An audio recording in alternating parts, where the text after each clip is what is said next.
ان فرشتوں کی قسم جو ڈوب کر کافروں کی جان کھینچ لیتے ہیں اور ان کی جو مومنوں کی جان آسانی سے نکالتے ہیں اور ان کی جو تیرتے ہوئے جاتے ہیں پھر لپک کر آگے بڑھتے ہیں، پھر دنیا کے کاموں کا انتظام کرتے ہیں کہ وہ دن آ کر رہے گا جس دن وہ زلزلہ آئے گا، پھر اس کے پیچھے اور زلزلہ آئے گا۔ اس دن لوگوں کے دل خوف زدہ ہوں گے اور آنکھیں جھکی ہوئی۔ کافر کہتے ہیں کیا ہم الٹے پاؤں پھر لوٹیں گے؟ بھلا جب ہم کھوکھلی ہڈیاں ہو جائیں گے تو پھر زندہ کیے جائیں گے؟ کہتے ہیں کہ یہ لوٹنا تو سراسر نقصان کا لوٹنا ہوگا۔ تو بس وہ ایک ڈانٹ ہوگی، اس وقت وہ سب میدان حشر میں آ جمع ہوں گے۔ بھلا تم کو موسیٰ کی حکایت پہنچی ہے جب ان کے پروردگار نے ان کو پاک میدان یعنی طویٰ میں پکارا اور حکم دیا کہ فرعون کے پاس جاؤ کہ وہ سرکش ہو رہا ہے، پھر اس سے کہو کہ کیا تو چاہتا ہے کہ پاک ہو جائے اور میں تجھے تیرے پروردگار کا رستہ بتاؤں تاکہ تجھ کو خوف پیدا ہو؟ غرض انہوں نے اس کو بہت بڑی نشانی دکھائی مگر اس نے جھٹلایا اور نہ مانا۔ پھر لوٹ گیا اور تدبیریں کرنے لگا، سو اس نے لوگوں کو اکٹھا کیا، پھر بلند آواز سے بولا، سو کہنے لگا کہ تمہارا سب سے بڑا مالک میں ہوں۔ تو اللہ نے اس کو دنیا اور آخرت دونوں کے عذاب میں پکڑ لیا۔ جو شخص اللہ سے ڈر رکھتا ہے اس کے لیے اس قصے میں عبرت ہے۔ بھلا تمہارا بنانا مشکل ہے یا آسمان کا؟ اللہ نے اس کو بنایا، اس کی چھت کو اونچا کیا، پھر اسے برابر کر دیا، اور اسی نے رات تاریک بنائی اور دن کو دھوپ نکالی، اور اس کے بعد زمین کو پھیلا دیا۔ اسی نے زمین میں سے اس کا پانی نکالا اور چارہ اگایا اور اس پر پہاڑوں کا بوجھ رکھ دیا۔ یہ سب کچھ تمہارے اور تمہارے مویشیوں کے فائدے کے لیے کیا۔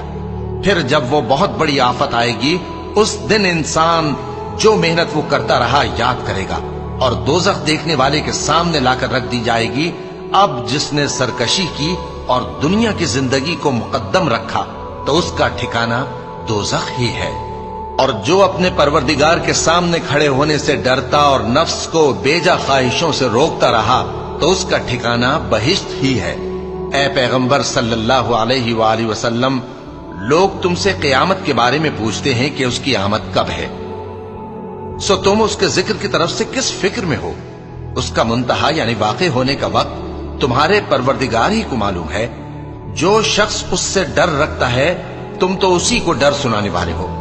جب وہ اس کو دیکھیں گے تو ایسا خیال کریں گے کہ گویا دنیا میں صرف ایک شام یا ایک صبح رہے۔ شروع اللہ کا نام لے کر جو بڑا مہربان نہایت رحم والا ہے۔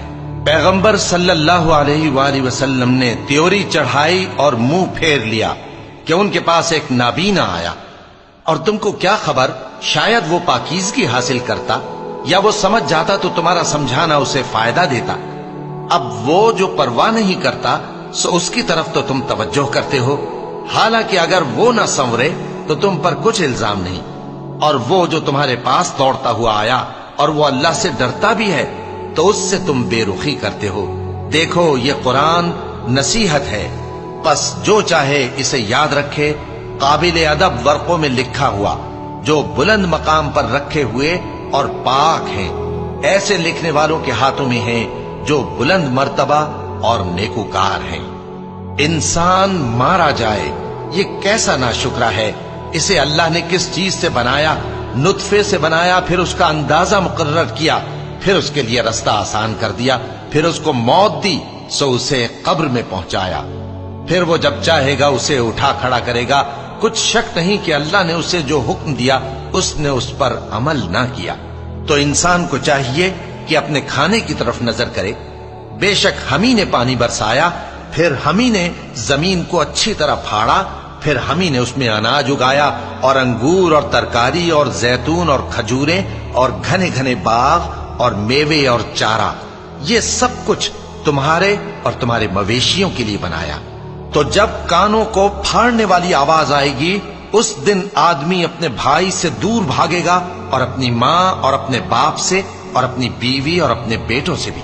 ہر شخص اس روز ایک فکر میں ہوگا جو اسے سب سے بے نیاز کر دے گی۔ اور کتنے چہرے اس روز چمک رہے ہوں گے، خنداں و شاداں، یہ نیکوکار ہیں۔ اور اس روز کتنے چہرے ایسے ہوں گے جن پر گرد پڑ رہی ہوگی،